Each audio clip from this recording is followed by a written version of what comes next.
No obstante, cada afirmación, la que nosotros hacemos sobre esa realidad, siempre y cuando reconozcamos que es parcial y no la absoluticemos, puede ser válida, ¿cierto?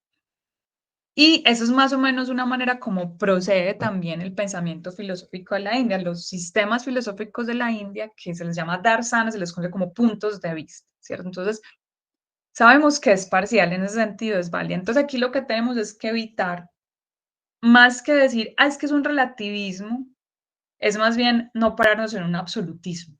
Más bien ese es como el movimiento. No es un relativismo porque relativismo y ser relativo a es diferente, ¿cierto? El relativismo, digamos, internamente se destruye, pero entender que algo es relativo a un contexto, a un momento histórico, es completamente diferente. Entonces, la postura que nos dice acá Paniker del Anekantavada, justamente invita a no absolutizar y siempre saber que se podemos enriquecer mucho más esa idea. Como dice, con ellos está abierto al cambio, a la fecundación, a dejarse enseñar. Y ese dejarse enseñar está relacionado con la actitud imperativa de Pánica, ¿cierto? Incluso, por ejemplo, el Pánica relaciona esta doctrina jainista con el Madhyamika, que es la escuela pues, budista de Nagarjuna, que justamente lo que se intenta no es refutar nuestra tendencia a generalizar, sino a universalizar de manera absoluta. Entonces, esto nos lleva al cultivo de una actitud y no solo de una doctrina hermenéutico-dialógica que permite nuestro encuentro con una tradición cultural que no es inconmensurable, pues no está regida por esencias inmutables, pero al mismo tiempo es un universo que se guía por patrones culturales muy distintos, ¿cierto? Entonces, no estamos diciendo que haya una inconmensurabilidad, que no podamos tener un encuentro, justamente porque hablamos de un contexto que también es histórico, pero tenemos que recordar que hay patrones culturales que son distintos. De ahí que se añada a esta opción jainista la actitud imperativa de Pánica, la de dejarse enseñar, la de no caer en la comparación, que es inevitable, pero no absolutizar la comparación, sino mantener más bien esa idea de dejarse fecundar, dejarse enseñar. ¿Qué nos tiene que decir? Pues, entre otras cosas, porque mm, intuyo que quien toma este curso, pues tiene como una búsqueda, digamos, como singular. Bien. Aquí en esta diapositiva me explayo más en la cuestión de la actitud imperativa, ¿cierto? Y la posibilidad de responder a la pregunta de si es factible la comparación intercultural. Entonces, podríamos decir, no, la comparación, no, el diálogo. Le podría uno responder, no, la comparación intercultural. La comparación intercultural, no tanto, sino el diálogo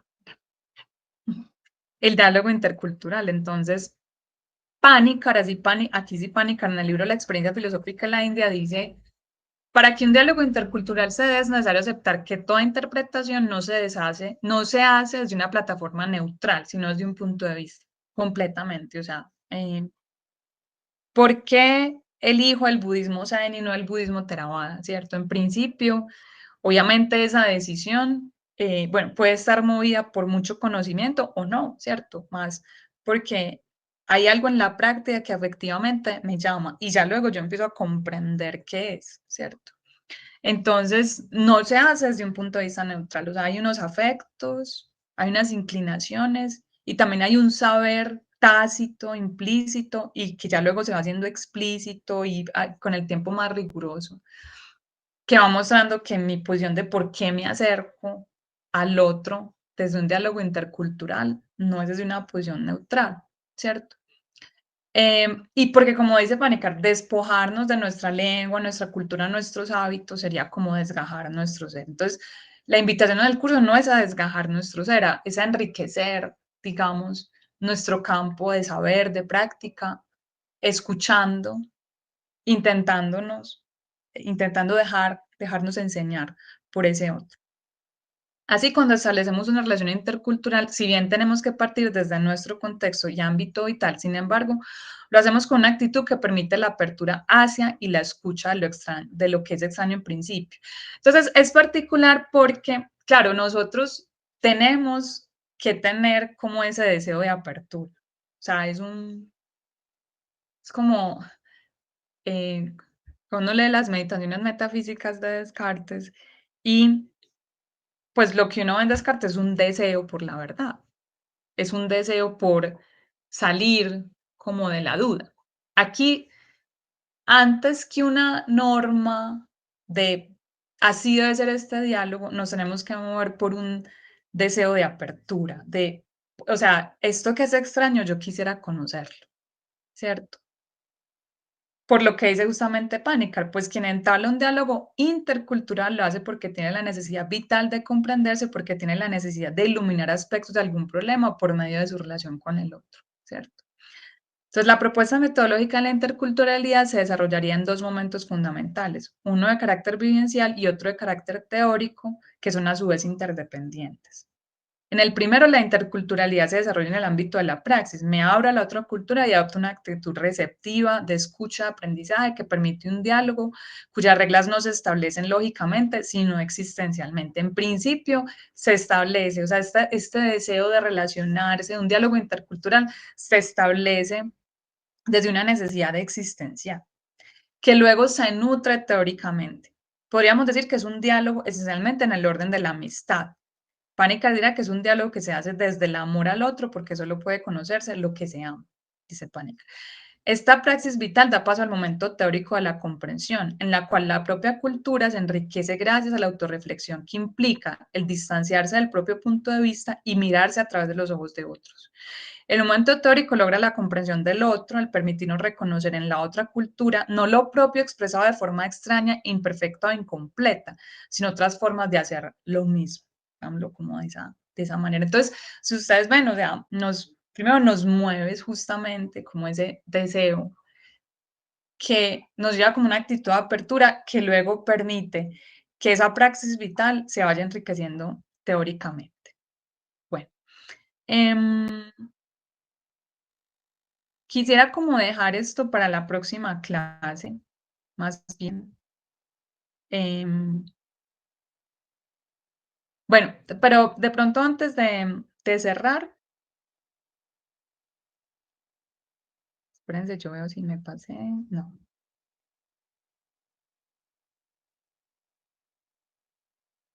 Esto pues como una información muy general. Es decir, así como en Occidente se habla de unos periodos históricos en la filosofía de la India.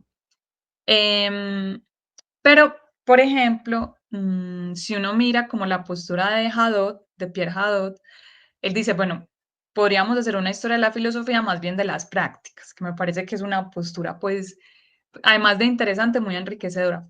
Pero seamos acá como conservadores y hablemos como de los periodos históricos de la filosofía de la India. El budismo hace parte de la filosofía de la India o de la filosofía índica, que es el término que usa Panikkar para distinguirlo de hindú. Eso es muy importante porque digamos que, primero, hindú es una palabra que se usa más bien desde Occidente y que usó cuando se colonizó pues la India para referirse como a toda la tradición espiritual de la India, pero no es así, pues el periodo hindú tiene es un periodo particular, digámoslo así, es un periodo particular. Entonces, los periodos históricos fundamentales serían estos. Uno, el periodo védico, ¿cierto? Em, el periodo védico es el de los 4 libros sagrados que componen los Vedas, que son el Rig Veda, el Samaveda, el Yajurveda y el Atharvaveda. Miren el tiempo, o sea, es muy largo, si uno mira siglos XX al sexto antes de Cristo. O sea, es decir, los Vedas en los periodos históricos de lo que es como se ha dividido la India, los Vedas que en realidad son libros, digamos, sagrados, de rituales, y que ya sus últimas partes, como las Upanishads, miren, del siglo X al sexto antes de Cristo, contienen el aspecto más metafísico, se entienden como el primer gran periodo histórico de la filosofía de la India, porque los sistemas filosóficos de la India pues beben de los Vedas y especialmente de las Upanishads, que creo que ustedes han encontrado las Upanishads. Bueno, miren que, por ejemplo, aquí está esta S con este puntico, ¿cierto? Entonces, usted podría quitar el punto y decir Upanishad, podría hacerlo. O usted podría cambiar esa S por punto por una S con una H y leer Upanishad, ¿cierto? Porque cuando usted translitera esa S con ese puntico, la translitera como si SH suena como una H, entonces usted podría decir Upanishad o Upanishad.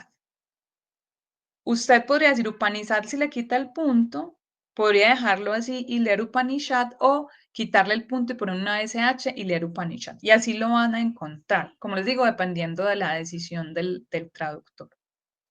Entonces sería como el gran periodo. Miren que es un periodo pues extenso, largo, además porque pues conservamos estos textos que ellos en principio no son escritos con una intención filosófica, sino especialmente religiosa y ritual, pero los cuatro Vedas son textos que tienen muchos libros, muchos. Además son cuatro Vedas que cada uno está acompañado de partes y cada Veda al final tiene una Upanishad, que vendrían siendo ya los textos donde todavía siguiendo un lenguaje ritual, religioso, se introducen cuestiones metafísicas que, digamos, van a influenciar en el budismo, pero para oponerse a ellos, ¿cierto?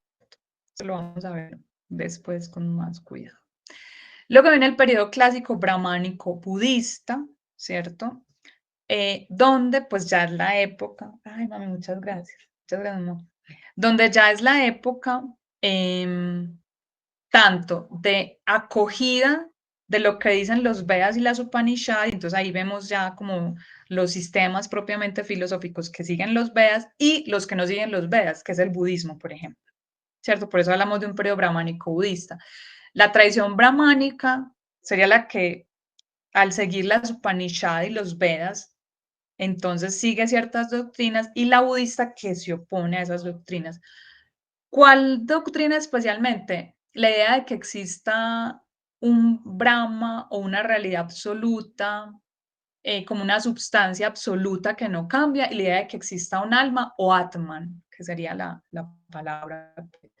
Esas dos doctrinas se opone al budismo. Entonces es una especie de reacción y eso va a causar reacciones posteriores, que pues porque el budismo empieza a tener como acogida y entonces luego van a aparecer filósofos más cercanos a las Upanishads que van a oponerse al budismo y el budismo ya empieza a salir de la India en su postura pues más filosófica y a moverse hacia Oriente Lejano. Entonces, por ejemplo, eh, paralelamente a los libros de los Vedas, a los libros pues religiosos y rituales, se les van añadiendo otros textos que también hacen parte de los Vedas. Entonces, acá tenemos que salir como del esquema, por ejemplo, del libro bíblico, digámoslo así, que en algún momento, igual pues ese momento fue, yo creo que eso fue como, creería, si no estoy mal, o si algunos me correr, tipo siglo XVI, cuando se dijo, esta es la Biblia, digámoslo así. Y que ya dijo, definitivamente ya no se aceptan más textos. Acá en la India es algo diferente, porque incluso los textos que son de interpretación de los textos, digamos, en los primeros en el tiempo, se van agregando los Vedas. Entonces, los textos que son de comentario, como los Brahma Sutras, los Puranas, los Kalpa Sutras y el mismo Bhagavad Gita, que también creo que ustedes lo han escuchado más, se hacen parte de los Vedas. ¿Cuál es la diferencia? Que los Vedas Digamos, los Vedas, pensé que me, ve, qué particular. Los Vedas, o sea, el Rig Veda, el Samaveda, el Yajurveda, el Atharvaveda, que son como los libros canónicos, harían parte de lo que se llama la Shruti, o el periodo en el que se escucha la palabra, ¿cierto? Como el periodo de la revelación, mientras que los demás textos, como los Brahma Sutras, los Puranas, los Kalpa Sutras y el Bhagavad Gita, hacen parte del Shriti, ¿cierto? Que es como la parte de la interpretación. ¿Qué quiero decir con esto en últimas? Que, por ejemplo, supongamos, tenemos la Biblia. Un texto que interpreta la Biblia o que interprete una parte de la Biblia no se va a adherir a la Biblia. Se considera es un texto aparte. Acá no. Acá los textos que interpretan, digamos, los rituales y toda la tradición religiosa original se van adhiriendo a los Vedas y todo eso son los Vedas. Entonces, el Bhagavad Gita, por eso hace parte de los Vedas, aunque él solamente habla en particular de un Dios, ¿cierto? Y de una tradición religiosa en particular. Ya en el siglo III y VII después de Cristo aparecen tanto los sistemas del ortodoxos de la India, o sea, los que siguen los Vedas, que son el Mimamsa, el Nyaya, el Vaisheshika, el Sankhya, el Yoga y el Vedanta, ¿cierto? Y va a aparecer el budismo en el siglo III y ya luego en el siglo III después de Cristo también, perdón, en el siglo V antes de Cristo aparece el budismo y en el siglo III después de Cristo aparece, por ejemplo, la filosofía budista. Tiene sentido porque mientras que esas escuelas, Mimamsa, Nyaya, Vaisheshika, Shankar, Yoga y Vedanta, siguen los Vedas, el budismo no sigue los Vedas, ¿cierto? No lo sigue, o sea, se aleja. ¿Y por qué se aleja? Porque Buda dice, no existe Brahma, no existe una realidad absoluta que no cambia y tampoco tenemos alma. La famosa Atman de la que hablan los Upanishads no existe. Buda es, digamos, su educación es en esa tradición, pero él se opone a ella y vamos a ver cómo se opone a ella. Espérense que es que eso pues, se me quedó como al revés. Y en la filosofía budista se reconocen también tres periodos, el de los discursos, pues digamos el del canon budista, em, que pues aquí hay el Sutta Pitaka y el Vinaya Pitaka, ahí me faltó poner la Vidama Pitaka, ¿cierto? El Sutta Pitaka es, entonces, el canon budista, el nombre que sale es Tipitaka o Tripitaka, ¿cierto? Tipitaka. Pues Pitaka como de canasta, Tripitaka, tres canastas. Y tiene, entonces, ¿cuáles son esas tres partes? El Sutta Pitaka, que son los discursos de Buda, el Udana sí parte del Sutta Pitaka, el Vinaya Pitaka, que es la orden monástica, y el Abhidhamma Pitaka, que ahí me disculpan, no lo puse, que son como, digamos, los textos que hacen una especulación sobre los discursos de Buda. Y viene el periodo Hinayana y el Mahayana. Entonces, o más bien el periodo Theravada y el periodo Mahayana. Nosotros nos vamos a concentrar en los discursos del Buda, Udana, que hace parte del Sutta Pitaka, en un texto que hace parte del periodo Mahayana, que es el Sutra del Corazón, y en las escuelas del periodo Mahayana, ¿cierto? Ya luego, a medida que yo les vaya como comentando y vayamos hablando, vamos como a entender mejor esto. Y la próxima sesión, pues les hablo acerca em, de este tema de la leyenda de Buda, del budismo en la doctrina filosófica y algunos aspectos pues generales que nos van a pues como a servir para introducir el